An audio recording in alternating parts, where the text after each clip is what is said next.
Have you ever felt lost, not knowing how to improve your technique and losing your motivation to study guitar? Invested a considerable amount of time in trying to play a song but it didn't work? This used to happen to many of my students. But when they started taking lessons with me, I always applied one simple strategy that makes everything work way better. And you can also do it.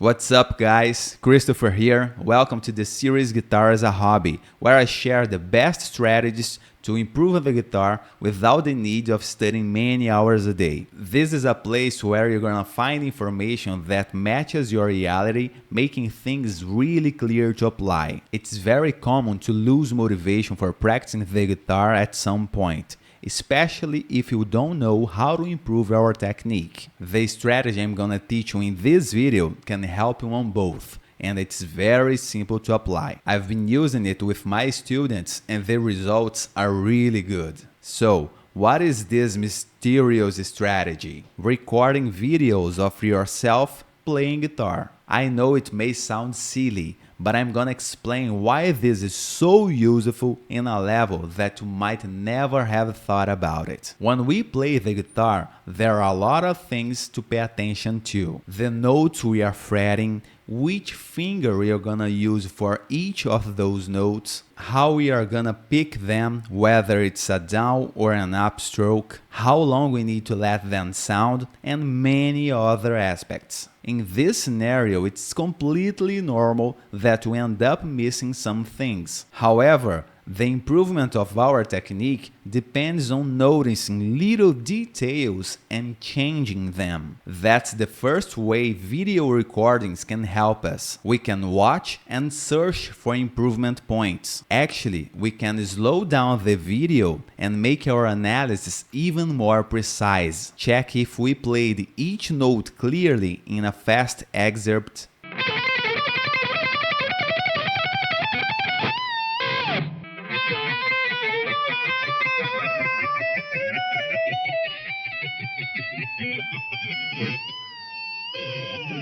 Check our timing with a metronome.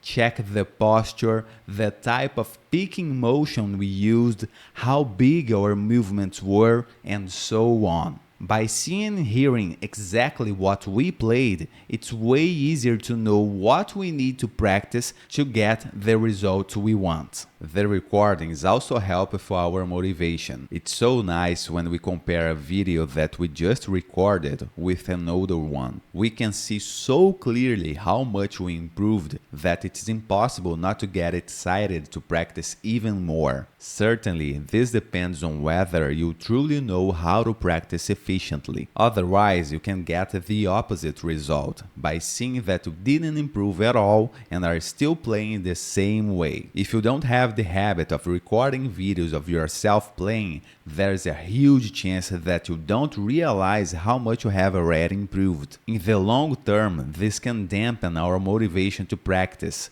leading us to believe that we are stuck. The sooner you start recording, the better. It's crucial to know what to pay attention to in those videos. You need to identify the things that are hindering you from sounding the way you'd like. For instance, you record yourself playing this excerpt from Fade to Black by Metallica. In this video, I am moving my fingers too far away from the guitar neck.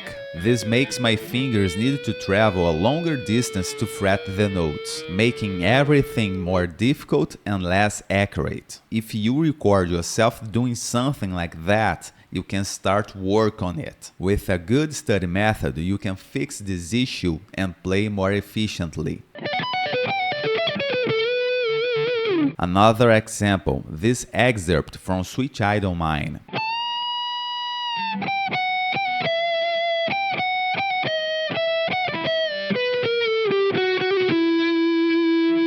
Here, I have placed my thumb behind the guitar neck and I'm using only one finger to execute bends and vibratos. This is horrible for these techniques. If you record yourself playing something like that, I strongly recommend you to make a change. Place your thumb on the upper part of the guitar neck, use more fingers to assist, and make a wrist rotation movements for the bends and vibratos. It's way easier to tune bends and make good vibratos using this posture.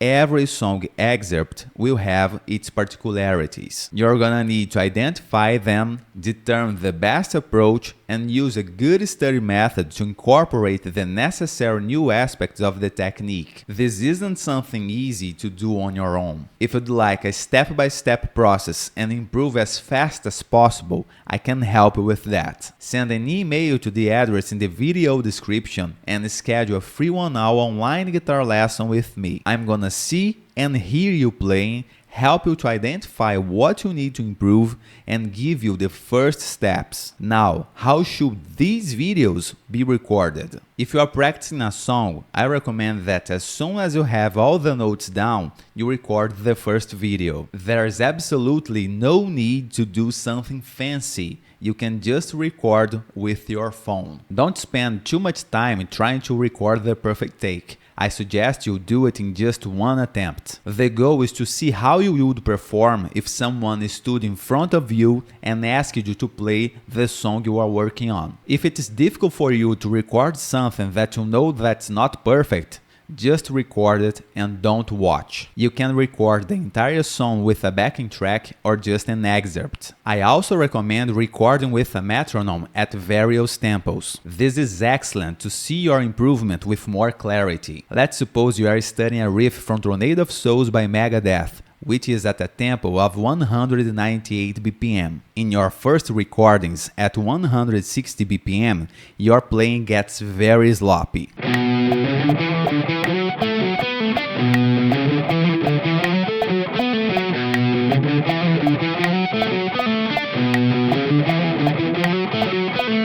And at 190-80 BPM, you can't play at all.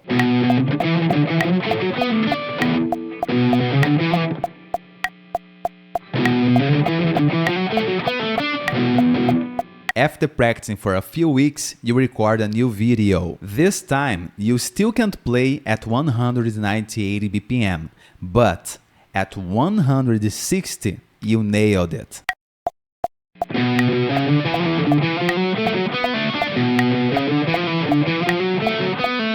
In this scenario, you will for sure notice an improvement. However, if you had recorded only at 190-80 BPM, which is the original tempo of the song, it would appear as though there was no improvement at all. You couldn't play then, and you still can't. So, record at various tempos to really notice your improvement. In these types of videos, I prefer to record with an angle that captures both hands and the entire guitar neck. Everything else is disposable. By using this angle, you can see what you are playing bigger on the screen, making it easier to analyze. I have a quick question for you. Are you enjoying this video? If so, hit the like button. This really helps me to know that I'm going the right direction. Now, how frequently should you record those videos? When I'm working on a song, I like to record the first video as soon as I get all the notes down. It can be the entire song or just some excerpt. Then I analyze the aspects I need to work on. If for each aspect I record new videos. For instance, I noticed that I wasn't making two complete movements on my vibrato as the original recording in this part of the solo of Bohemian Rhapsody by Queen. So I worked on it for some time and recorded another video to compare.